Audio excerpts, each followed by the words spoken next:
정상화에는 여야 교섭단체가 조금씩 접점을 찾아가고 있긴 합니다. 민주당과 한국당, 바른미래당은 합의에 상당히 접근을 했고 이르면 오늘 중에라도 원내대표들이 만나 최종 담판을 지을 것으로 보이는데요. 오늘 내일 중 합의가 되면 이번 주 금요일에도 본회의를 열 수 있다는 게 민주당의 입장입니다. 그러나 이 막판 협상을 두고 신경전은 여전히 치열했습니다. 자, 이인영, 나경원 원내대표 사이에서 중재자 역할을 자처한 오신환 원내대표, 이 패스트트랙 안건 처리를 어떻게 처리할 것인지에 대한 문구는 어느 정도 합의가 됐다라고 밝혔는데요. 자, 그러나 나경원 원내대표는 마지막까지 신경전을 이어가듯 즉답을 피했습니다. 오신환 대표가 방금 패스트트랙 올린 법안들 어떻게 처리할지는 3당 간에 거의 합의가 됐다고. 아니,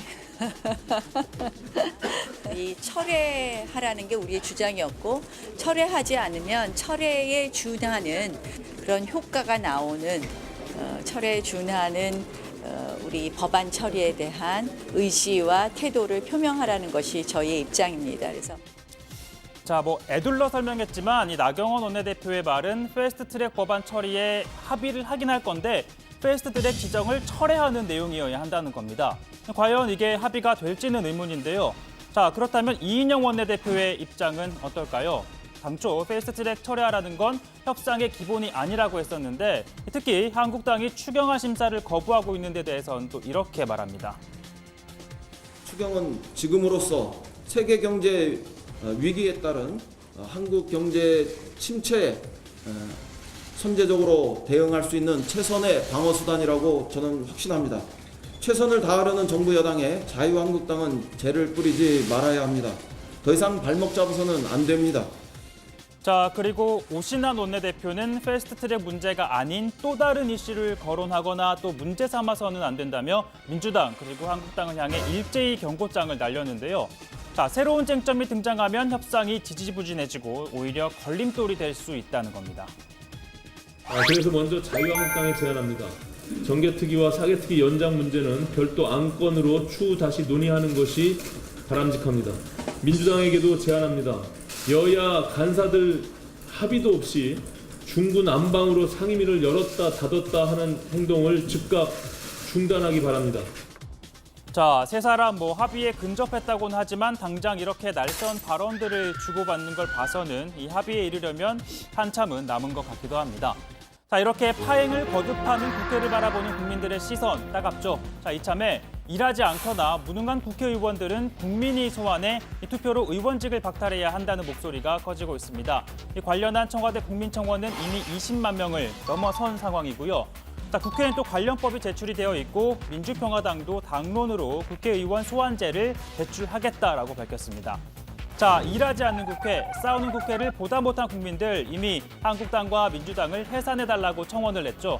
한국당 해산엔 183만여 명, 그리고 민주당 해산엔 33만여 명이 참여를 했습니다.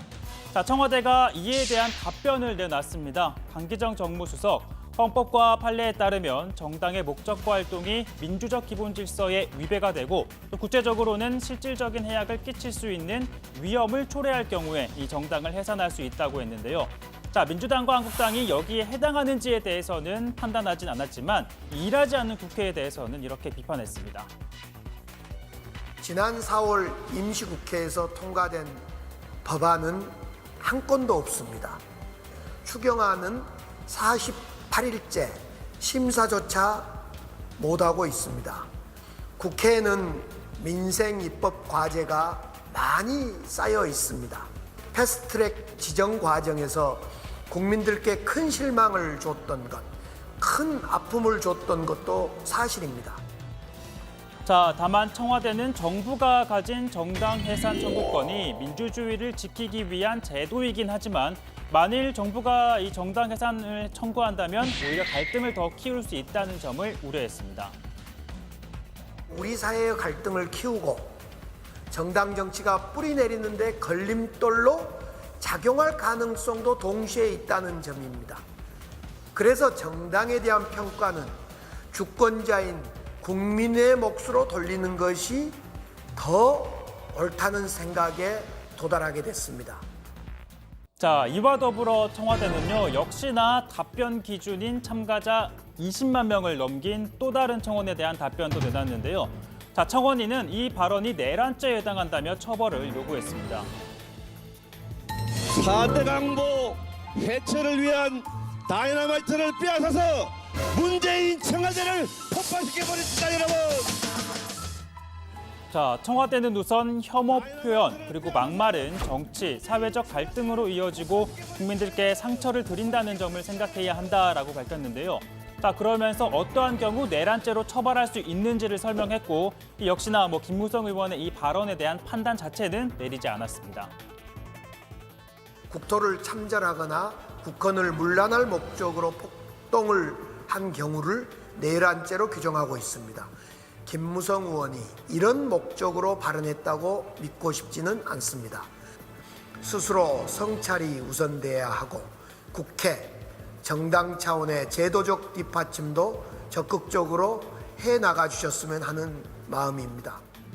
자, 그러니까 이 막말을 한 국회의원 스스로의 성찰이 필요하다라고 한 건데요. 그런데 이 답변은 단지 특정인이 아닌 여야 할 것 없이 많은 국회의원들이 새겨 들어야 할 것으로 보입니다.